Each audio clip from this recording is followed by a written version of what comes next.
Hello mga kabosing! Welcome back again to my vlog. So for today's video nga mga kabosing, ang pag-uusapan natin ngayon ay ang Miss Earth candidates na kung saan nalalapit na ang coronation night at kung sino yung possible na makakapasok at makakapag-uwi ng corona. This is my first time mga kabosing na makapag-vlog sa Miss Earth kasi sobra talagang busy din ako masyado at nakapag-focus ako sa Miss Grand International. So, ngayon mga kabosing, ang nakikitaan ko talagang posibleng manalo ngayong taon ay ang galing sa Thailand na yon. Sa Thailand naman, yung si Soda, na-amaze ako sa kanyang beauty, like sa no makeup challenge mga kabosing. Sobrang ganda ang kinis ng mukha, napaka-angelic talaga ng face ni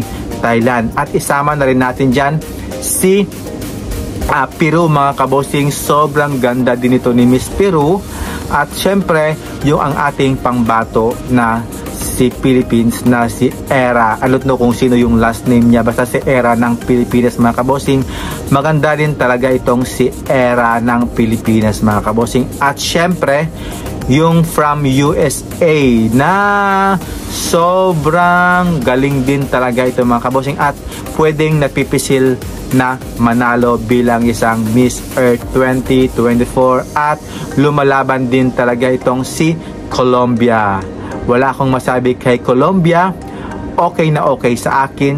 At syempre si Miss Mexico mga kabosing, sobrang ganda din talaga nito. At sa mga iba pang candidates nito mga kabosing, narito yung mga pictures na na-amaze din talaga ako sa kanilang face without makeup mga kabosing.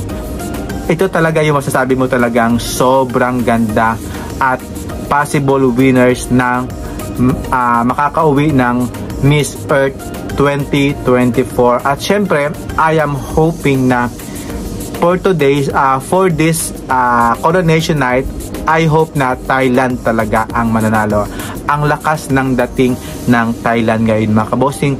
I will support Soda Fowler mga kabosing kasi ang ganda talaga ng organization ng Thailand mga kabosing. When it comes sa national director, sobrang bait, down to earth at napaka bait talaga nitong organization at pinapakita talaga nila na from Miss Earth pa lang mga kabosing, dedicate talaga sila sa Miss Earth. Kung anong ginagawa ng Miss Earth, ginagawa nila mga kabosing at todo silang tutok sa Facebook page mga kabosing ng Miss Earth Thailand. Kaya support po natin ang pambato ng Thailand na si Soda Fowler mga kabosing. Sobrang deserved din talaga ngayon at gusto kong makapag-uwi sila ng kauna-unahang crown sa Miss Earth. Kaya support po natin ang bansang Thailand mga kabosing. At syempre yung Pilipinas na sobrang lakas din talaga ng laban. Kahit nasa top 4 siya or top 8, we were happy na mga kabosing. Kaya kay Thailand tayo mga kabosing.